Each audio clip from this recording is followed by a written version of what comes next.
consideradas. Então, portanto, uma política específica para as mulheres de dignidade sexual, ou menstrual, melhor dizendo, ela está dentro dos princípios do próprio SUS, que são a equidade, para além da universalidade, a equidade também. Então, esse argumento não se sustenta. O segundo é de que na cesta básica, aí o governo entra em contradição, porque ele diz que a cesta básica é uma política de segurança alimentar e que a questão dos absorventes e dignidade menstrual é política de saúde. E lá adiante, ele diz que não poderia ser financiado pela saúde, porque a política, ou a fonte de recursos seria a saúde, e no que diz respeito às mulheres em privação de liberdade, o fundo penitenciário seria a fonte de recursos para que você pudesse fornecer os absorventes. Então, eu penso que essa comissão deveria se posicionar sobre isso, porque nós temos um veto de um projeto, que é um projeto que custa muito pouco, por volta de 84 milhões, então, portanto, absolutamente absorvível pelos orçamentos. Se você lembrar que você tem um orçamento secreto, que deve estar, a emenda de relator, por volta de 20 bilhões, nós estamos falando de 84 milhões. E nós estamos falando de um país em que se estima há uma perda de 1 mês e meio de aulas por ano das meninas em função da pobreza menstrual ou da ausência de dignidade menstrual. Então, o que nós estamos propondo aqui, eu e a deputada Fernanda, é que nós possamos ter um posicionamento desta comissão, nos colocando contrárias ao veto que foi posto e dizendo, e, portanto, que é preciso derrubar esse próprio veto, que ele será derrubado, porque isso é uma questão suprapartidária. Nós temos expressões de várias parlamentares de todas as cores partidárias, colocando-se a favor de que tenhamos uma política para assegurar a dignidade menstrual. Então, seria esta a proposição, ou seria este o motivo da própria proposição. Só para se ter uma ideia, segundo os dados da Unicef e Fundo da População da ONU, sobre a matéria, cerca de 1,24 milhões de brasileiras não têm acesso sequer a papel higiênico em suas escolas. E 3,5 milhões não têm acesso a sabão. 40% das meninas e mulheres deixam de frequentar a escola em razão da falta de acesso a produtos de higiene menstrual, perdendo, portanto, em média, 45 dias de aula. Uma em cada brasileira entre 12 e 25 anos não tem acesso a produtos confiáveis para a menstruação, que as mulheres são a maioria da população brasileira e as principais usuárias do SUS.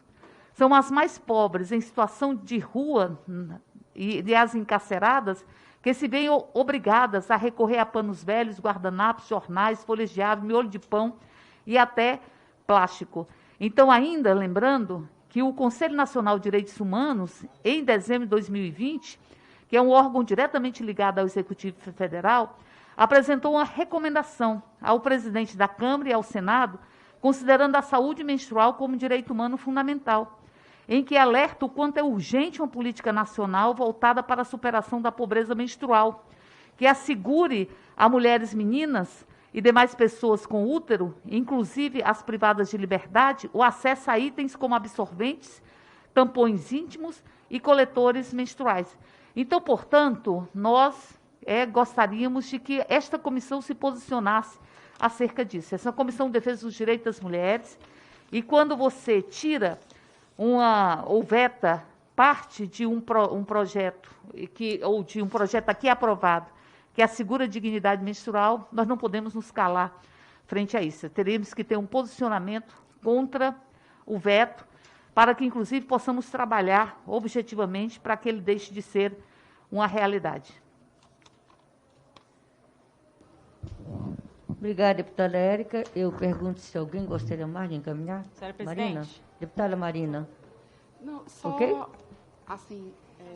Com a palavra, deputada Marina Santos. Deputada Érica, eu entendo, eu sei do sofrimento da mulher quanto a isso, da pobreza menstrual, eu entendo que é um projeto importantíssimo, Mas eu também entendo as razões do governo, quando ele põe que, como a gente não é ordenador de despesa, que ele põe que vai ter essa violação da lei de responsabilidade fiscal.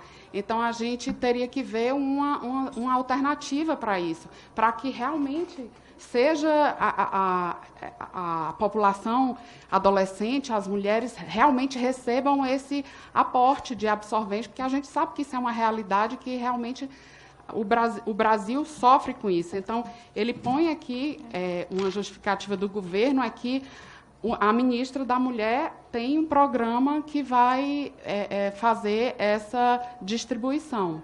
Então, é só para fazer uma meia defesa do governo, mas deixando muito claro da importância da distribuição desses absorventes, sim, para a população. Com a palavra, deputada Érica Cocai. A lei de responsabilidade fiscal, ela diz respeito a gasto com pessoal. Nós não estamos falando de gasto com pessoal aqui. Nós estamos falando aqui de absorventes que têm uma estimativa, e a estimativa está posta no projeto que teve como relatora a deputada Jaqueline Cassol. Um desses projetos é, inclusive, do deputado Hélio Lopes, que é um deputado tem vários projetos, são 14 ou 16 projetos que estão pensados, de várias matizes partidárias. Todos, então, portanto, não é um projeto que tem um matiz partidária. É um projeto que considera uma realidade, já desenvolvida pela Unicef, que estabelece qual é o impacto. O impacto é de 84,5 milhões. E estabelece qual é a fonte de financiamento. Que a fonte de financiamento é o sistema, é o SUS, ou seja, é a política de saúde, ações de saúde, que estão dentro do escopo de atuação da saúde, este tipo de iniciativa. Tanto eu vou repetir, que o presidente da República, quando veta a introdução do absorvente na cesta básica, ele diz que a cesta básica é uma política de segurança alimentar. E que a concessão de absorventes é uma política da saúde. Então, ele mesmo argumenta na justificativa do veto que esta é uma política de saúde. Está dado pelo relatório da deputada Jaqueline Cassol, que é uma despesa a ser arcada com a saúde, com exceção das mulheres privadas de liberdade, porque ali seria a política assegurada pelo Fundo Penitenciário. Inclusive, a deputada, ela vai discorrendo um a um, porque são várias situações. As pessoas em situação de rua, em privação de liberdade, situação de vulnerabilidade, as meninas nas escolas. Ela vai dizendo, atingiria quantas pessoas, ou qual seria o custo de cada uma dessas ações que estão no projeto. E ali ela estabelece, chega a 84, que é uma quantia irrisória. O governo está com a possibilidade de um déficit que é extremamente maior do que isso que está posto. E não tem nada a ver com responsabilidade fiscal. Agora, dizer que uma política para contribuir com a dignidade de meninas e mulheres, que custa 84,5 milhões, que diz qual é a fonte, que é da saúde, com exceção, como disse, da privação de liberdade, que é o Fundo Penitenciário, que isso vai provocar desequilíbrio fiscal no governo? Inadmissível. Nem o governo falou isso. O governo, o que ele argumenta no veto? Primeiro isso, que não tem fonte, e tem. O projeto tem fonte, ele diz de onde sai. E ele diz que não poderia sair pela saúde. Olha a contradição do veto. Não pode sair pela saúde, porque a saúde é uma política universal, mas é uma política de equidade também. Um dos princípios do SUS é a equidade. Equidade significa políticas próprias para segmentos específicos, para superar as próprias desigualdades. Então, ele diz que não pode ser pela saúde, aí depois ele diz que não pode ter na cesta básica, porque é uma política de segurança e fornecimento de absorvente é política de saúde. Então, eu penso que, independente de qualquer coisa, eu acho que nós estamos falando aqui da dignidade de milhões de meninas e mulheres nesse país.